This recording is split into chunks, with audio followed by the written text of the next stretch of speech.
كيفاش نقادو كيك كيما هادي قطنيه اسفنجيه بصوص الشوكولا، واحد المذاق قمه في الروعه، تعجب الكبير والصغير وخاصه عشاق الشوكولا. واذا كنتم من عشاق الوصفات السهله البسيطه الاقتصاديه المختصره في دقائق، ما تنسوش لايك اشتراك باش هكا يوصلكم كل جديد. بالنسبه للمقادير غادي يحتاجوا هنا 2 كيسان ونص دقيق ابيض يكون نوعيه ممتازه، تنزيدوا لهم ساشيات خميره الحلويات من فئه 16 غرام، ونضيفوا 2 معالق كبار ديال النشا او ما يسمى بالميزينه، وهكا غادي نخلطوا النواشف ديالنا كلها وغادي نخليوها جانبا. وهنا في واحد المول غادي نديروا 3 البيضات وغنضيفوا عليهم نص معلقه صغيره فانيليا سائله، الا ما عندكمش ديروا ساشيات الفاني من فئه 8 غرام، وغادي نضيفوا كاس العنبه سكر سنيده، وغادي نطربوا المكونات ديالنا مزيان حتى يولي على شكل بيض كما تتشوفوا. وغادي نضيفوا هنا كاس الحليب، ودائما العبار بكاس العنبه، ونعاودوا نطربوا حتى يدخل الحليب في الخليط. وهنا غادي نضيفوا نص كاس زيت نباتيه، وغادي يحتاج واحد 3 المعالق ديال الزبده من بعد ما ذوبناها، ما يعادل تقريبا ربع كاس عنبه. واذا كانت الاصل ديال الزبده اصل حيواني تعطي واحد النكهه واحد المذاق للكيك يا سلام. وهنا من بعد ما طربنا ثاني الخليط مزيان، هنا تنضيفوا النواشف ديالنا اللي فيه الدقيق والنشا وبيكن باودر، وتنغربلوا هكا النواشف كلها مزيان، عاد نضيفوها باش هكا ما يجيوناش الحبيبات في العجين. وهنا من بعد ما خلطنا الخليط ديالنا تنقصوا من العجين واحد شويه، ماشي النص، قل من النص. وهنا غادي نزيدوا 2 معالق ديال بودره الكاكاو معاها معلقه صغيره ديال القرفه، وحتى هما تيتغربلوا باش هكا ما يجيوناش حبيبات. ونضيفوا عليهم 2 معالق كبار حليب سائل باش هكا ما تجيناش العجينه ديالنا عاقده.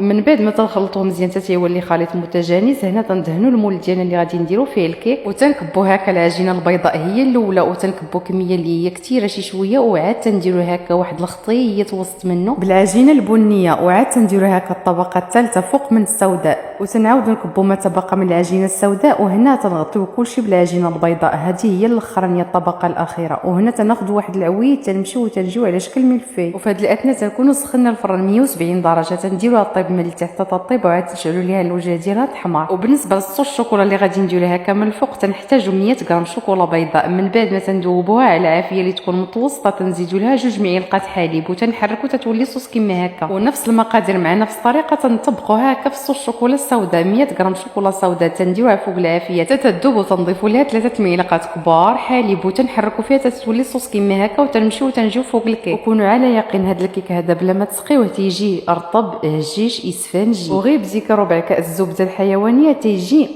قمه في الروعه، تيجي مغير على الكيك اللي كنا متعودين. اما الا خدمتوا الصوص الشوكولا بنوعيه جيده كملات، نتمنى تجربوه وتردوا عليه في التعليقات. وكما اقول لكم دائما، الا كنتم من عشاق الوصفات السهله البسيطه الاقتصاديه، ما تنسوش لايك اشتراك باش هكا يوصلكم كل جديد، والجديد دائما مع اطباق بيتنا مع فلة.